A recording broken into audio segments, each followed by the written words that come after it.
everyone. We're back in the final part of, oh, I don't remember what this park's called, Wildlife Park or something like that. But we're going on to Gold Part 2, and I've opted to start just having the speed through of recording because doing it any other way was just really stressing me out trying to do all of the editing on top of the recording. And I know that when school starts again, there's absolutely no way I would be able to keep up with trying to do all the cutting and the editing. So for most parts of these videos, I'm just going to do this because I don't feel like having it slower is really helpful in the career modes. If I was doing something that was building related that I wanted you to learn, it might make more sense to have it slower so you could watch. But this is really just about like layout and animals to use and general information about the career mode more than teaching you how to build in the game. And my previous videos, I talked about things like controls and stuff that I do, but this is basically how I'm going to do it from this point on. And then in certain sections, I'll go ahead and slow it down if I feel the need to. But right now we're, at this point, working on the Nyala habitat, and I'm doing all of the building around those staff facilities I put down because it's going to also be acting as the hard shelter for them. That's something I do a lot. I try to keep the staff buildings, especially the keeper hut and the staff room, attached to the actual hard habitats for the animals because it's just less time that the keeper has to spend walking around. And even though I'm kind of running through builds on this, I do really like how this building turned out. I don't know, I was trying something different by having the arches on there to add depth or like columns or whatever, but I like how it turned out in the end.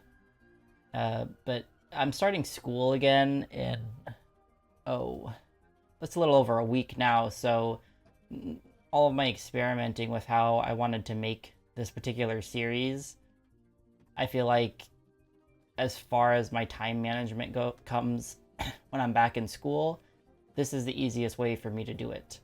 If I'm trying to spend hours and hours and hours editing just a single video on top of trying to do this is my final semester, so it's going to be like thesis work, there's just a way I could do it. Realistically, I would be spending more time doing this, and I can't really do that because obviously I'm going to be focusing on finishing up my schoolwork. And just, this is easiest for everyone, I feel like.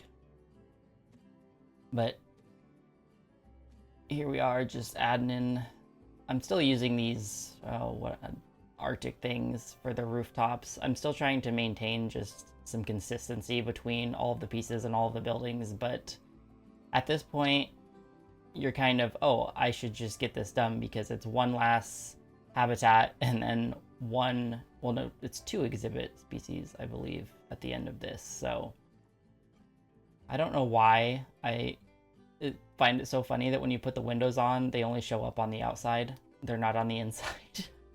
They're just fake windows. They don't actually exist. They're only for you to look at. So most of the time when I'm doing builds, I like to use the terrain paint to just map out where I'm going to go. And I'm putting a male and a female in here. I don't know why. At this point, nobody's going to be having babies, and it doesn't really matter if they have babies because this is like your beginning map. So you could just put one in. I just like to have a breeding pair so they're not lonely. I don't know if they get lonely, but they're never going to have any children when it comes to this map, and it's not particularly important that they do. So in later stages, there's certain animals that you have to have a certain number released, or an animal breed a certain amount. Turning on the light because I always forget. If you hit L, you can light up the screen. I always forget that that's a thing, and I get to working in the dark, and then I don't I don't understand why I can't see anything. Somehow when I'm recording, my map always ends up being freaking nighttime. This is really annoying. And I didn't like that I was just making this area, or the habitat gate, I didn't have anything custom, so I just decided to throw in that rock wall behind, so it didn't just look like a big, so it didn't look like I didn't care anymore. Which at this point, you know, I think the farther along you go in each of these stages, the more once you get down to the wire, you just want to get it done. And so the front here, I took some inspiration from the grizzly bear habitat that I made last time and added these little rock details around just in the front, just to give, I don't know, some texture in front. And I just liked how it ended up looking with the grizzly bear, so, you know. And again, I don't, most of the time I just kind of lay down terrain paint. I don't actually know off the top of my head what these animals, all their terrain needs are, but I tend to just guess, and then when I eventually set them in there, then I'll change it as needed. Because I like to put the pathing for them to walk on in there. Laying down my little piles of rocks because I like to have those around for enrichment items and their food, etc. And then I decided to add in some, I think that's temperate rocks instead of just the taiga, because they're a slightly different color, so it just made it look nicer. And there's the Nyala coming, and while they're on their way, gonna put in their food and put in their, well, the glass so people can see in. But like, I always put freaking benches right in the way. That always happens. It always happens to me. They always end up there. Just putting in the automatic water feeder at that point. And here's a little overlook of what we got so far. And just a cute little thing of the wolves, because, you know, I like to stop every once in a while and take a look at my animals, and he was looking real cute. So the Nyala are in. They can't get out, thank God. They, you know, the antelope tend to be pretty jumpy in this game, so double check that. And I didn't initially have any research done on them, but thankfully all the research I had done on animals before, I think like the bison and the sable antelope, basically gave me everything I needed to make them happy in their habitat, so I didn't have to worry about that. And at first I wasn't going to put any plants down, but I do later. Educate your damn guests, because, you know, they don't know anything, and then charge them for the convenience of teaching them something. This donation box, because they owe you now. And then we're going over, this is basically just right across from the Nyala and the grizzly bear, putting in the last two things I need, which is the 2 exhibit species. And I believe I pick the Brazilian tarantula or whatever. There's 2 spiders. It is 2 spiders. I thought that was a fun addition because I really like spiders. Me and my partner have been talking about getting a pet spider. We just haven't yet.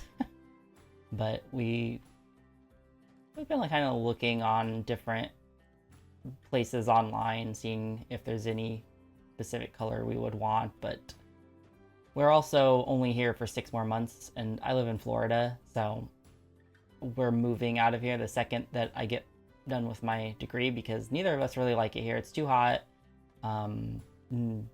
Other things, but won't get into that. We're kind of done with it. We're over it. It's too expensive. It's too hot.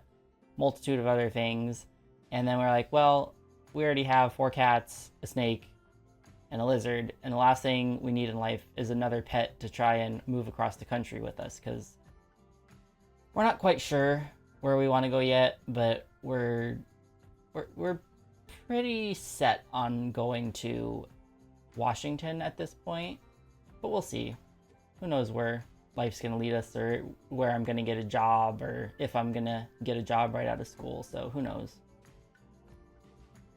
Anyways, go ahead and finishing up these nice little exhibits, covering up just a little bit. I'm not doing a full-blown building like I did before, because I was just kind of done with it, but I opted for just this open air kind of thing, and covering them with lots of rustic looking stuff, lots of wood, lots of dark brown, just the plaster. And if you do the little shimmy move to get the overhang, you got to take the trim and individually place it on the different groups to get it to match up, which is kind of a pain, but you know, what are you going to do?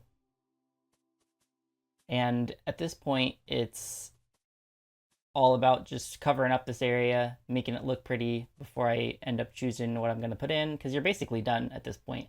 The only other thing that I have to do is wait for the, I think it's 10,000 a year, a 10,000 profit within a year, and that's just waiting. You're literally just waiting, which is one of the pain in the ass parts of a lot of things that go on with the career mode, is basically just put your timer on speed up until the animals breed, or they show up in the marketplace, or you get some arbitrary number of money. But what are you gonna do? Here we are, adding in more education, and I think I stole that donation bin from the lizards over there. And yeah, the Brazilian salmon, or Brazilian salmon, pink salmon, I don't know, salmon, yeah, pink salmon. And the Goliath bird eater, pink tarantula, my god. I picked 2 of them, again a breeding pair, not that it matters. And the last thing we need is the 10,000 gold, so at this point I was like, well, I'm just gonna waste some time because we ain't got nothing else to do. Let's go look at some animals. Our bison at this point, look, you missed some shit there, but good job, buddy. They've had 2 babies at this point. I think the male is not allowed to have babies anymore because they'll run out of space, but they're really cute. And oh my god, here is Obama and his wife making children, and they're expecting now, so say congratulations to them. Obama is gonna be a dad. He's so happy about it. Look at him. And I unlocked some more drinks, so I just go ahead and add the coffee shop because this area is cold, and I figured that was the best bet. And you're gonna see in a moment, look at all these, look at them, leeches, coffee addicts. They just swarm that poor guy. It's crazy. It was apparently a good idea. People like their coffee, but I was still waiting, and so I figured screw it, and this isn't sped up anymore, so I was like, I'm gonna give you guys your plants. I wasn't really anticipating doing that. If this is your zoo and you put these guys in, I guarantee they have to have some kind of plant coverage, but my mod basically, and I've said it before, I don't have to put plants in. It's probably PZ Plus that does that, so you can go over to Nexus. I don't know off the top of my head who made it, but if you don't want to have to be limited in how much foliage you're allowed to put down, then go pick up that mod, because that's what I use. But since I was waiting, I figured this habitat's the only one that looks like a piece of shit because I was too lazy to give them their foliage. So, you know, I'm going to be nice and go ahead and give it to them. My one big problem is these plants I'm putting down now. For some reason, the smaller versions of it, when you lower it into the ground, they take on this weird square texture, and I'm not really sure why. I like to use them. I like how they look. They don't sink in well. As opposed to these apple custards, which every time I have a tropical animal, I am using these.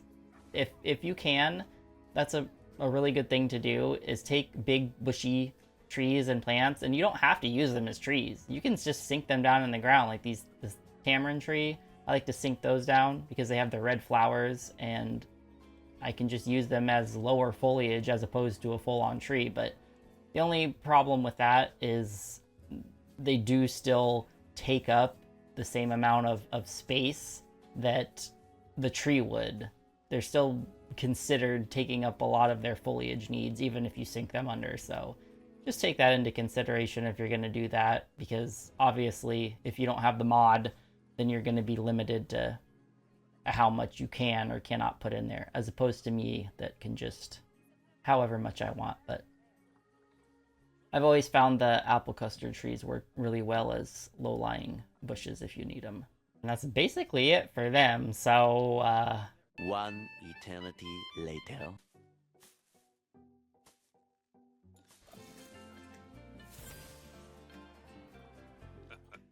When I tasked you with building a zoo, I gave you some pretty ambitious targets to hit. But wouldn't you know it? You hit them all anyway. I think it's high time we dropped that apprentice from your title, huh? And to be candid, I'm particularly glad you hit the profit target, as I paid way over the odds for the land. Frankly, the amount I spent per square foot, you'd think I'd bought a penthouse apartment with solid gold toilets. It was worth it, though. Anything to stop the land going to that dreadful hedge fund. Apparently, they wanted to parcel it up and sell it off to various mining and energy consortiums. They're the sort of people who'd squeeze the oil out of the Mona Lisa if they could. That's what we in the industry like to call foreshadowing. But anyways, yeah, that's basically it. Doing a little overview run of the place now, just to show you what we've accomplished. But I believe the caldera... Oh, and this is proof. It's proof he can drink out of this water. I know in the last one I said I didn't know if he could, but he can. But in the next episode, we're going to be moving on to the caldera park. Give us your money. And that's one of my least favorites because it's an insane amount of waiting, but, you know, I can just skip over a lot of that. We'll just leave off on Mr. We Are Heel here being very majestic, so see you in the next one.